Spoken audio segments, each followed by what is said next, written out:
أعوذ بالله من الشيطان الرجيم. بسم الله الرحمن الرحيم. السلام علیکم ورحمۃ اللہ وبرکاتہ۔ سورۃ المؤمنون آیت نمبر 42 سے 50۔ ان الحمد للہ والصلاۃ والسلام علی رسول اللہ۔ اعوذ باللہ السمیع العلیم من الشیطان الرجیم من ہمزہ ونفخہ ونفثہ۔ ثم انشأنا من بعدهم قرونا آخرین ما تسبق من امة أجلها وما يستأخرون ثم أرسلنا رسلنا تترى كلما جاء أمة رسولها كذبوه فأتبعنا بعضهم بعضا وجعلناهم أحاديث فبعدا لقوم لا يؤمنون۔ ثم أرسلنا موسى وأخاه هارون بآياتنا وسلطان مبين إلى فرعون وملئه فاستكبروا وكانوا قوما عالين فقالوا أنؤمن لبشرين مثلنا وقومهما لنا عابدون فكذبوهما فكانوا من المهلكين۔ وَلَقَدْ آتَيْنَا مُوسَى الْكِتَابَ لَعَلَّهُمْ يَهْتَدُونَ وَجَعَلْنَا ابْنَ مَرْيَمَ وَأُمَّهُ آيَةً وَآوَيْنَاهُمَا إِلَى رَبْوَةٍ ذَاتِ قَرَارٍ وَمَعِينٍ۔ قوم عاد قوم ثمود کے تذکرے کے بعد اللہ رب العزت نے اب ذکر فرمایا ہے ان کے بعد آنے والی دیگر کئی اقوام کا، جن کا اللہ رب العزت نے کوئی زیادہ تعارف اس سورہ مبارکہ میں نہیں کروایا۔ اس سورہ مبارکہ میں اس سے قبل جس قوم کا یا جس پیغمبر کا تفصیل سے ذکر گزرا وہ ہیں حضرت نوح علیہ السلام، پھر ان کے بعد قوم عاد قوم ثمود کا تذکرہ، اور اب اللہ رب العزت نے تذکرہ فرمایا ہے حضرت صالح علیہ السلام کے بعد، یعنی قوم ثمود کے بعد آنے والی دیگر کئی اقوام کا، کئی جنریشنز کا تذکرہ کیا ہے جن کا نام تو نہیں لیا گیا، صرف اشارہ کر دیا کہ ان کے بعد بھی کئی رسول آئے، کئی قوموں کو بھیجا، اور جو قوم بھی ہمارے پیغمبروں کو جھٹلاتی رہی اسی قوم کو ہم بھی تباہ و برباد کرتے رہے، ہلاک کرتے رہے، ان پر آسمان سے کوئی بڑا اور اجتماعی عذاب نازل فرماتے رہے۔ اور اس کے بعد اللہ رب العزت نے پھر آخر میں تذکرہ فرمایا ہے نام لے کر حضرت موسیٰ علیہ السلام کا اور فرعون کا۔ فرعون کی طرف حضرت موسیٰ علیہ السلام کو مبعوث کیا گیا تھا، اور ان کے ساتھ ان کے بھائی ہارون علیہ السلام کو بھی۔ تو حضرت موسیٰ علیہ السلام اور ان کے بھائی کا مختصر سا تذکرہ ہے، اور پھر اس کے بعد ان کو ملنے والے معجزات اور نشانیوں کی طرف اشارہ، اور آخر میں اللہ رب العزت نے ذکر خیر فرمایا ہے حضرت عیسیٰ علیہ السلام کا اور ان کی والدہ ماجدہ حضرت مریم علیہ السلام کا، اور اللہ رب العزت نے دونوں کو اپنی ایک بہت بڑی نشانی قرار دیا، کیونکہ اللہ رب العزت نے حضرت مریم کو بغیر کسی مرد کے چھوئے، بغیر کسی نکاح کے اور بغیر کسی مرد کے چھوئے، اللہ رب العزت نے انہیں پریگننٹ کر دیا، ان کے ہاں بچے کی ولادت فرما دی۔ اور حضرت عیسیٰ علیہ السلام کو اللہ نے بغیر کسی باپ کے پیدا کر دیا، تو دونوں ہی ماں بیٹا گویا اللہ کی قدرت کی ایک بہت بڑی نشانی تھے۔ آئیے قرآن مجید کے الفاظ میں پڑھتے ہیں، ثم پھر انشأنا ہم نے اگایا، مراد ہم نے پیدا کیا۔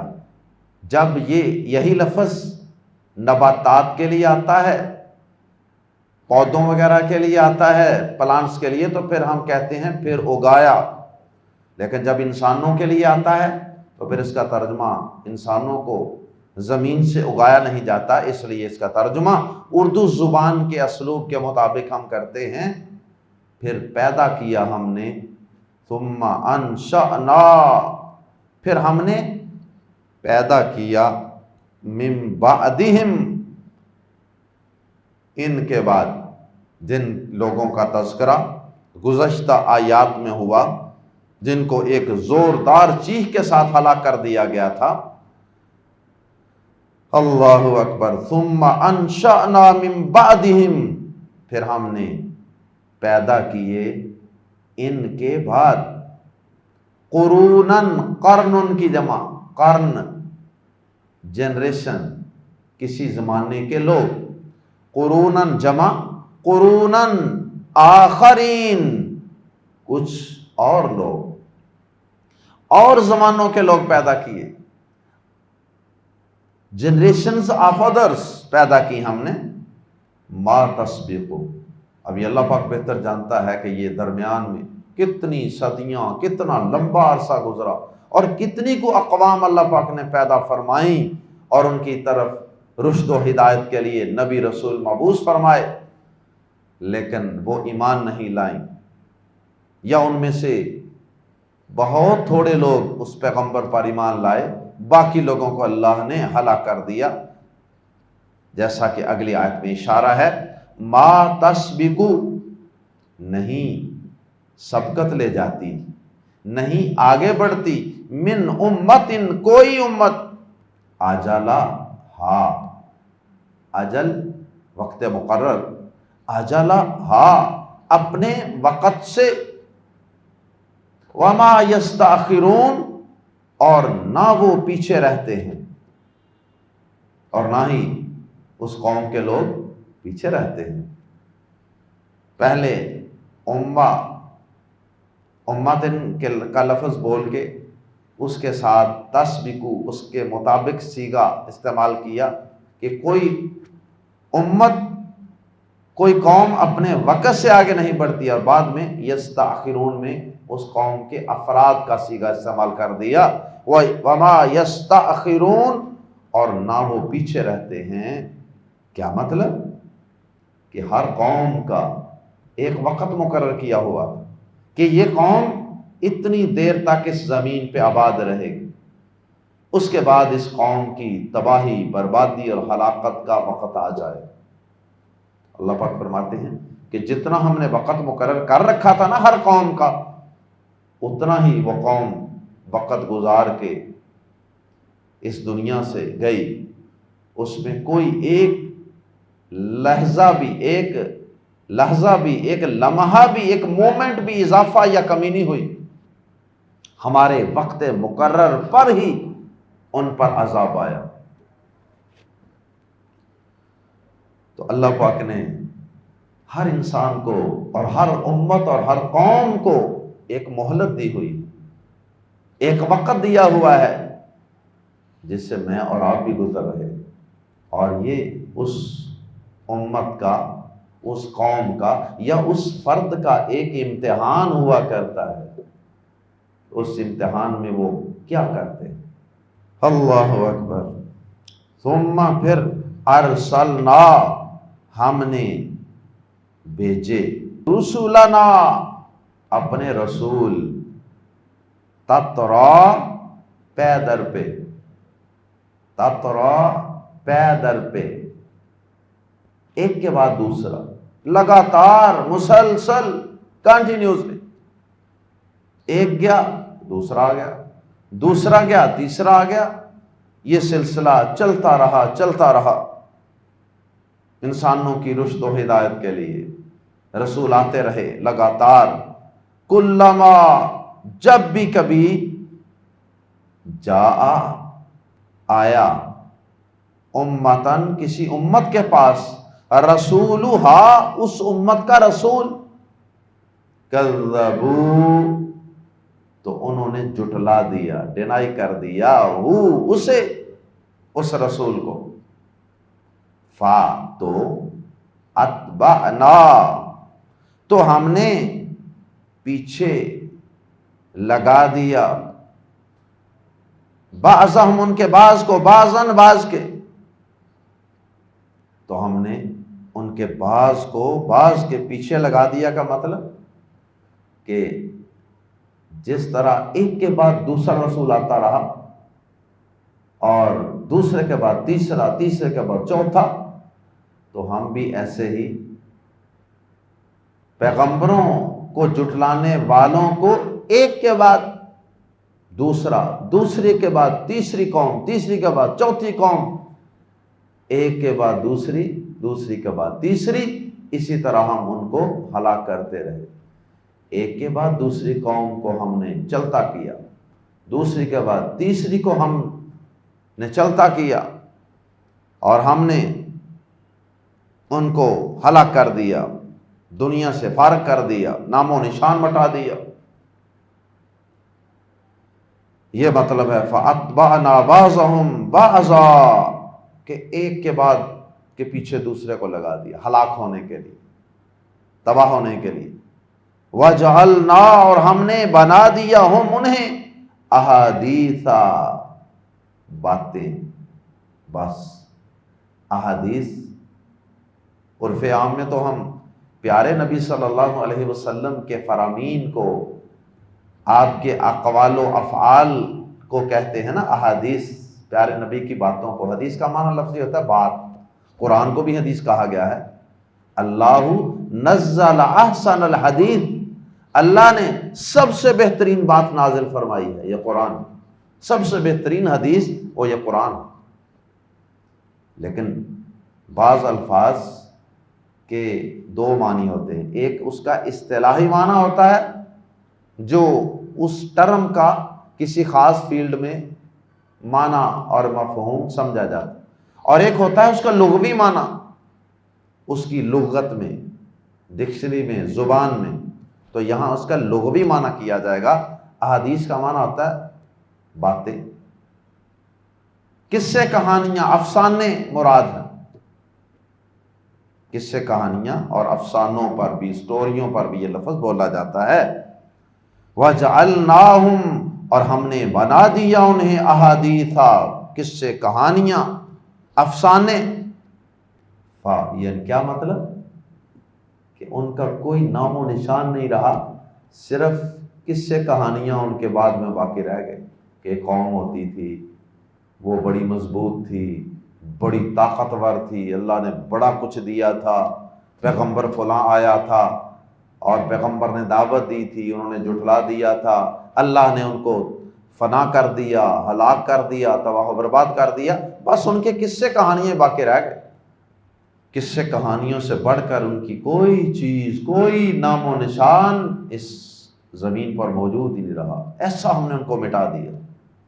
فاتو بعدن، دوری ہے، ہلاکت ہے، لی کے لیے، قومن ایسی قوم کے، ایسے لوگوں کے، فبعدن لقوم تو ایسی قوم کے لیے دوری ہے۔ دوری کا مطلب بھی ہلاکت، دوری کا مطلب اللہ کی رحمت سے دوری۔ فبعدن لقوم لا یؤمنون، پس دوری ہے یا دوری ہو، یہ بات دعا بھی ہو سکتی ہے اور یہ ایک خبر بھی ہو سکتی ہے۔ پس دوری ہوئی ایسے لوگوں کے لیے، پس ہلاکت ہوئی، اللہ کی رحمت سے دوری ہوئی ان لوگوں کے لیے جو ایمان نہیں لاتے تھے۔ ایمان نہ لانے والوں کے لیے دوری ہوئی، ہلاکت ہوئی۔ یہ درمیان والا لمبا عرصہ قوم ثمود سے لے کر حضرت موسیٰ علیہ السلام کے درمیان لمبا عرصہ، صدیوں کا عرصہ، اس کا تذکرہ تھا، جس میں قوموں پر اللہ کے پیغمبروں کو جھٹلانے کے نتیجے میں آسمان سے عذاب آتے تھے۔ اس کے بعد آخر میں اللہ پاک نے آخری دور کے 2 پیغمبروں کا تذکرہ فرمایا، جو ہمارے پیارے پیغمبر جناب محمد الرسول اللہ صلی اللہ علیہ وسلم کی نبوت و رسالت سے پہلے آنے والے رسول، اور وہ ہیں حضرت موسیٰ علیہ السلام، حضرت ہارون علیہ السلام، حضرت عیسیٰ علیہ السلام۔ ثم پھر یہاں سے قاعدہ قانون بدل گیا۔ کیا قاعدہ قانون؟ پہلی قوموں کو جہاد کا بھی حکم نہیں ہوتا تھا، کافروں سے لڑنے کا حکم نہیں ہوتا تھا۔ جو چند لوگ ایمان لے آتے تھے نا نبیوں پر، ان کو باقی بچ جانے والے باغیوں نافرمانوں سے لڑنے کا حکم نہیں تھا، بلکہ اللہ ہی آسمان سے ان پر کوئی آفت بھیجتا تھا۔ موسیٰ علیہ السلام سے اللہ پاک نے قاعدہ قانون بدل دیا۔ اب کے بعد قاعدہ یہ ہے موسیٰ علیہ السلام سے لے کر کہ اب آسمان سے کوئی عذاب نہیں آئے گا۔ اب اللہ پاک نے حکم یہ دے دیا سورۃ التوبہ میں، قاتلوہم یعذبہم اللہ بأیدیکم۔ اب اللہ تعالیٰ یہ چاہتا ہے کہ جو نبی پر ایمان لانے والے لوگ ہیں نا، وہ ایمان نہ لانے والے کافروں کے مقابلے میں اسلحہ اٹھا کر، تلوار اٹھا کر میدان میں آئیں اور ان سے جہاد کریں، قتال کریں، لڑائی کریں۔ اللہ تعالیٰ یہ چاہتا ہے کہ تمہارے ہاتھوں سے ان ظالموں کو، ان کافروں کو، پیغمبروں کے دشمنوں کو اللہ تمہارے ہاتھوں سے عذاب دے، اور اس طرح اللہ تمہارے سینوں کے اندر، ایمان والوں کے سینوں میں ٹھنڈ بھی ڈالنا چاہتا ہے کہ جب تم ان ظالموں اور باغیوں کو قتل کرو گے میدان جہاد میں تو تمہارے دل میں ٹھنڈ بھی پیدا ہوگی، اور اللہ انہیں تمہارے ہاتھوں سے ذلیل کروانا چاہتا ہے۔ یہ قاعدہ قانون بن گیا تھا۔ بہرحال ثم پھر ارسلنا، ہم نے بھیجا موسیٰ علیہ السلام کو، وَأَخَاهُ اور اس کے بھائی کو، ہارون اور ان کے بھائی ہارون علیہ السلام۔ پھر ہم نے بھیجا موسیٰ اور اس کے بھائی ہارون کو، علیہم السلام، بِآیاتنا، ساتھ اپنی نشانیوں کے، اپنی آیات، اپنی نشانیوں کے ساتھ۔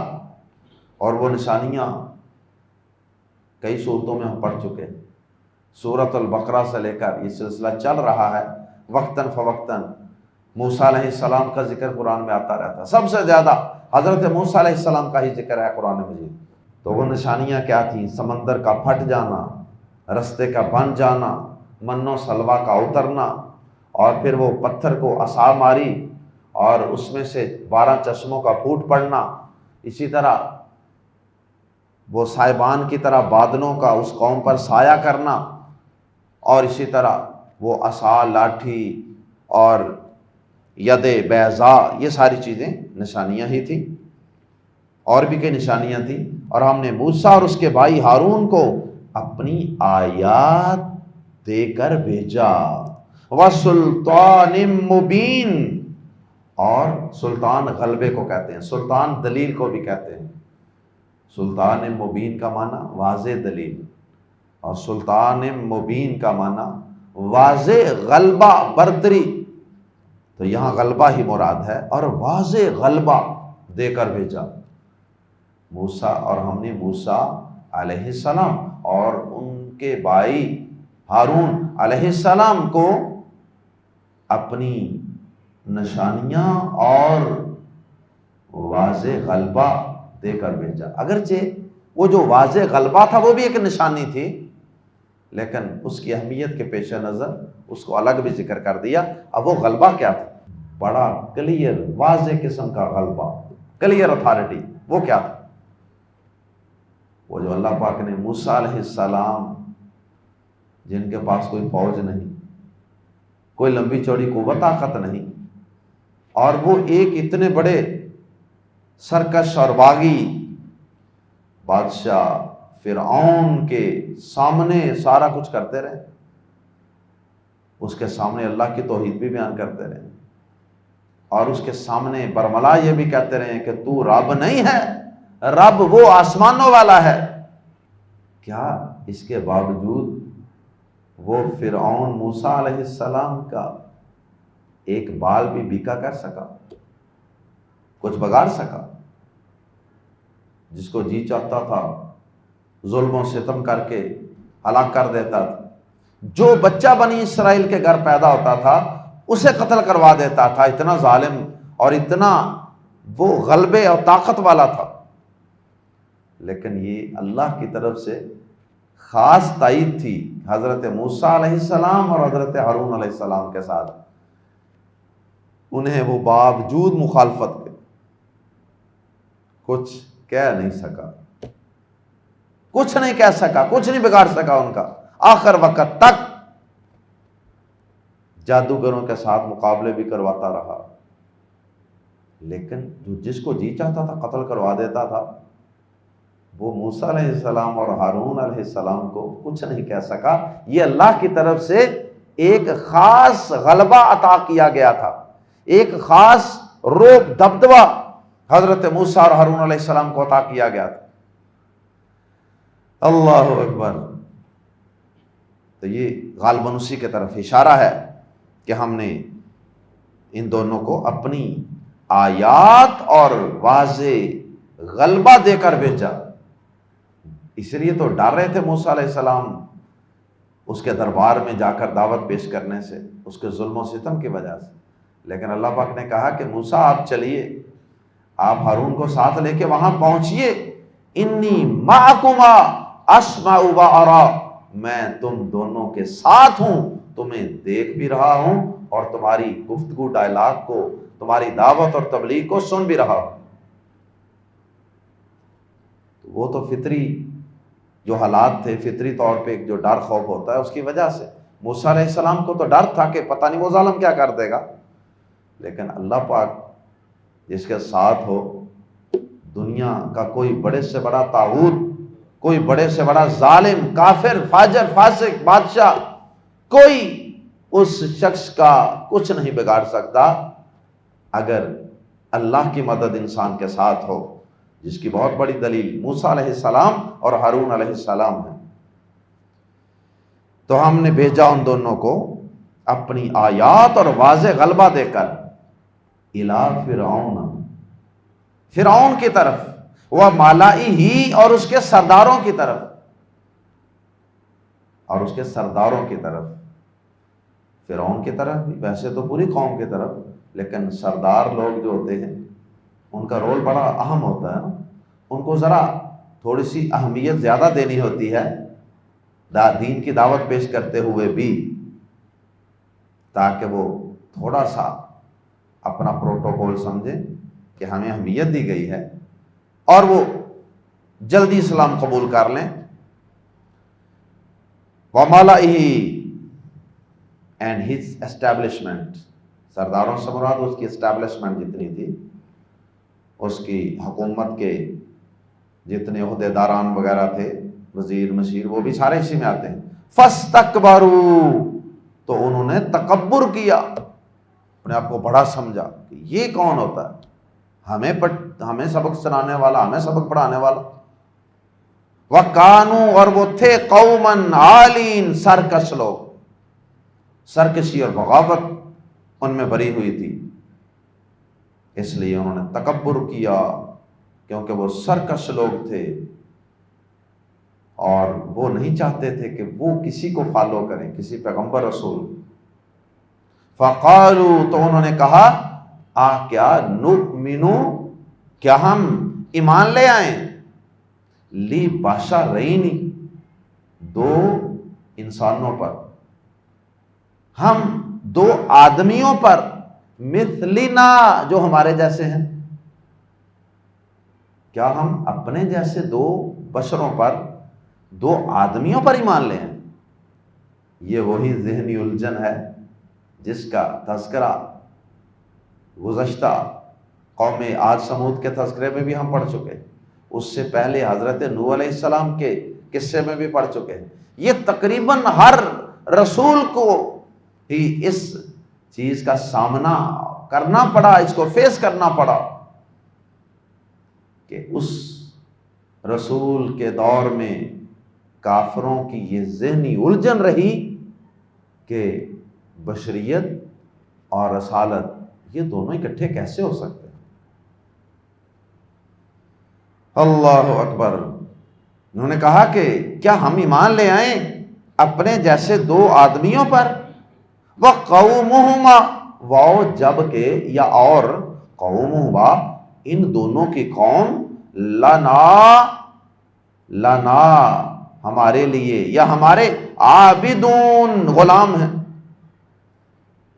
ہمارے سرونٹ ہیں، عبد اللہ، اللہ کا بندہ، اللہ کا غلام۔ تو ان دونوں کی قوم جو ہے وہ ساری کی ساری تو ہماری نوکر چاکر ہے، اور جن کی ساری قوم ہماری نوکر چاکر ہے، کیا ہم ان دونوں اور وہ بھی ہمارے جیسے ہی، ہم ان پر ایمان لیں، ان کو رسول مان لیں، ان کو رہبر و رہنما مان لیں؟ واہ، کیسی عجیب لاجک ہے۔ ان ظالموں کو یہ نہیں پتا تھا کہ ان سے زیادہ اہمیت تو اس رب کی ہے کہ جس رب کے حکم سے یہ رسول بنے ہیں، رب نے ان کا انتخاب کیا ہے نبوت و رسالت کے لیے اور اس عظیم منصب کے لیے۔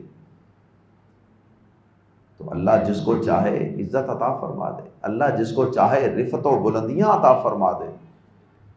فَكَذَّبُوا، تو انہوں نے جھٹلا دیا، ہما، ان دونوں رسولوں کو، فَكَانُوا، تو وہ ہو گئے، مِنَ الْمُهْلَكِينَ، ہلاک کیے گئے لوگوں میں سے۔ وہ بھی پہلے جو قومیں ہلاک ہوئی تھی نا، یہ بھی پھر ان ہلاک کیے گئے لوگوں میں سے ہو گئے، یعنی ان کو بھی ویسے ہلاک کر دیا گیا۔ کیسے ہلاک کیا گیا تھا بھلا اس قوم کو؟ سمندر میں غرق کر کے۔ وَلَقَدْ آتَيْنَا، آخر میں فرمایا، وَلَقَدْ، اور بلا شبہ یقیناً، آتَيْنَا، ہم نے دی، موسیٰ کو علیہ السلام، الکتاب، کتاب، لعلہم، تاکہ وہ، یہتدون، ہدایت پائیں، تاکہ وہ ہدایت پائیں۔ تو لعلہم، ہم سے مراد فرعون کی آل نہیں ہے، کیونکہ وہ تو سارے غرق ہو گئے تھے۔ ان کے غرق ہونے کے بعد اللہ پاک نے طور پر بلا کے تورات دی تھی، قوم تو ہلاک ہو گئی تھی۔ اب یہ کتاب کن کے لیے تھی؟ بنی اسرائیل کی رہنمائی کے لیے، اس لیے لعلہم، تاکہ وہ، یعنی بنی اسرائیل، یہتدون، ہدایت پائیں۔ ثابت ہوا کہ آسمان سے جو کتابیں آیا کرتی ہیں، جیسے قرآن ہے یا اس سے پہلی کتابیں ہیں، ان سب کا بنیادی مقصد ہے کہ لوگ ان کتابوں سے رہنمائی لیں، گائیڈ لائن لیں، ہدایت حاصل کریں۔ کتابوں کا اصل اور بنیادی مقصد صرف ثواب کے لیے پڑھتے رہنا، مکان دکان کی برکت کے لیے پڑھتے رہنا نہیں ہے، اگرچہ یہ بھی ایک مقصد ہے کہ کتاب کی تلاوت کی جائے، ثواب اور اجر بھی حاصل کیا جائے، اس سے بھی برکت ہوگی، لیکن اصل برکت وہ ہے کتاب کو پڑھ کر، سمجھ کر، اس کے مطابق اپنے گھر کا ماحول، اپنی دکان کا ماحول، اپنے بزنس کاروبار کا ماحول، اور اپنے 5.5 فٹ کے جسم پر اوپر سے لے کر نیچے تک اللہ کے دین کو اور اس کتاب کے اندر بیان کیے گئے احکامات کو اپلائی کرنا، ان کے مطابق اپنی زندگی کو ڈھال لینا، یہ ہے اصل مقصد کتابوں کا، اور اسی کو ہدایت کہتے ہیں، لعلہم یہتدون، تاکہ وہ ہدایت پائیں۔ اور آخری آیت مبارکہ میں اللہ پاک نے انتہائی اختصار سے تذکرہ فرمایا ہے حضرت عیسیٰ علیہ السلام کا اور ان کی والدہ ماجدہ کا، وَجَعَلْنَا، اور ہم نے بنایا ابن مریم، ابن مریم کو، وَأُمَّهُ، اور اس کی والدہ، اس کی ماں کو، آیتن، ایک عظیم نشانی، آیتن عظیم نشانی بنایا، تنوین کی وجہ سے ہم ترجمہ کر رہے ہیں عظیم نشانی، یا ایک نشانی بنایا۔ اللہ پاک نے دونوں کو الگ الگ نہیں نشانی کہا، دونوں کو ایک نشانی قرار دیا، کیونکہ دونوں مل کر ہی ایک نشانی بنے نا، کہ ماں کے ہاں بغیر کسی مرد کے چھوئے بچے کی ولادت، اور بچے کا بغیر کسی باپ کے پیدا ہونا، دونوں میں نشانی تھی، دونوں مل کر ہی ایک عظیم معجزہ اور ایک عظیم نشانی تھے۔ اللہ اکبر۔ وآوینا، اور ہم نے جگہ دی، آوینا پناہ دینا، جگہ دینا، شیلٹر دینا، وآوینا، اور ہم نے جگہ دی، ہما، ان دونوں کو، پناہ دی ان دونوں کو، جگہ دی ان دونوں کو، شیلٹر دیا ان دونوں کو، الی ربوۃ، ایک بلند زمین کی طرف، ربوہ بلند زمین کو کہتے ہیں، ربوہ۔ اور یہ جو یہاں مرزائی ہے نا، مرزائی قادیانی، انہوں نے جو ان کا علاقہ ہے اس کو وہ ربوہ کہتے ہیں، اور ہم مسلمان اس کی مخالفت اسی لیے کرتے ہیں کہ یہ ربوہ تو بڑی ایک پاکیزہ نسبت ہے، تو اس لفظ کی طرف انہوں نے اپنی اس پلید جگہ کی نسبت کر لی جہاں وہ ختم نبوت کی عمارت کے اندر نقب لگاتے ہیں، وہاں بیٹھ کر منصوبے بناتے ہیں، اس جگہ کا نام ربوہ، یہ کسی صورت درست نہیں۔ اور ربوہ کا لفظ قرآن مجید میں اور مقامات پر بھی استعمال ہوا، بلند جگہ کو کہتے ہیں، ٹیلے کو کہتے ہیں۔ تو یہ در حقیقت وہ جگہ تھی جس کا سورہ مریم کے اندر ہم ذکر پڑھ چکے ہیں، سورہ مریم آیت نمبر 23 سے 26 میں اس کی تفصیل ہم پڑھ چکے ہیں کہ اللہ پاک نے حضرت مریم کو، جو بیت المقدس میں عبادت کرتی تھی نا، ان کو بیت المقدس کی ایک جانب رہنمائی کر دی، کھجوروں والی جگہ پر، وہاں ایک اونچی سی جگہ تھی، ایک اونچا سا ٹیلہ تھا، وہاں حضرت مریم تشریف لے گئی بچے کی ولادت سے اور ڈلیوری سے پہلے، اور وہ جگہ بڑی اونچی جگہ تھی اور بڑی پیاری سی اور بڑی ہموار جگہ تھی۔ سارے ٹیلے ہموار نہیں ہوتے، لیکن وہ ایسی جگہ تھی کہ جو بڑی لیول تھی، بڑی ہموار تھی، رہائش کے قابل تھی اور بڑی پرسکون تھی، جیسا کہ آگے آ رہا، ذاتی قرارن، ذاتی قرارن، رہنے کے لائق تھی یا پرسکون تھی۔ ہموار بھی اس کا معنی کیا گیا ہے، ذاتی قرارن، ہموار، لیولڈ یا پرسکون، رہائش کے لائق، ومعین، اور بہتے پانی والی تھی۔ معین، ماء معین آتا ہے نا قرآن میں، تو یہاں ماء کا لفظ نہیں بولا، صرف اس کی صفت ہی آگے بیان کر دی، مراد پانی ہے، بہتا ہوا پانی۔ تو سورہ مریم میں ہم نے پڑھا تھا کہ حضرت مریم جب وہاں تشریف لے گئی، اللہ پاک نے کہا کہ یہ جو کھجور ہے نا، اس کی ٹہنی کو بس تھوڑا سا ہلا دو، تھوڑی سی جنبش تم دے دو، تازہ تیار پکی ہوئی میٹھی کھجوریں گرانا ہمارا کام۔ اور پھر اللہ پاک نے وہاں ان کے پانی پینے کے لیے ایک ندی بھی چلا دی تھی، چشمہ، ندی، پانی، بہتا ہوا پانی بھی ان کو عطا کیا تھا۔ اور یہ اللہ کی قدرت کی ایک بہت بڑی اور عظیم نشانی تھے دونوں۔ تو جس جگہ پر یہ نشانی مارج وجود میں آئی، حضرت عیسیٰ کی پیدائش، اس جگہ کا بھی اور ان کی ولادت والی جگہ کا اور واقعے کا بھی تھوڑا سا اشارہ کر دیا اللہ پاک نے آیات زیر تفسیر میں۔ اور وہیں سے ان کو نیچے سے آواز آئی تھی، کیونکہ وہ اونچی جگہ پر، آواز نیچے سے آئی تھی۔ اللہ تعالیٰ کے حکم سے فرشتے نے آواز دے کے اللہ کا پیغام پہنچایا تھا، تسلی دی تھی، پریشان نہیں ہونا، گھبرانا نہیں ہے۔ وآخر دعوانا ان الحمد للہ رب العالمین سبحانک اللہم وبحمدک اشہد ان لا الہ الا انت استغفرک واتوب الیک۔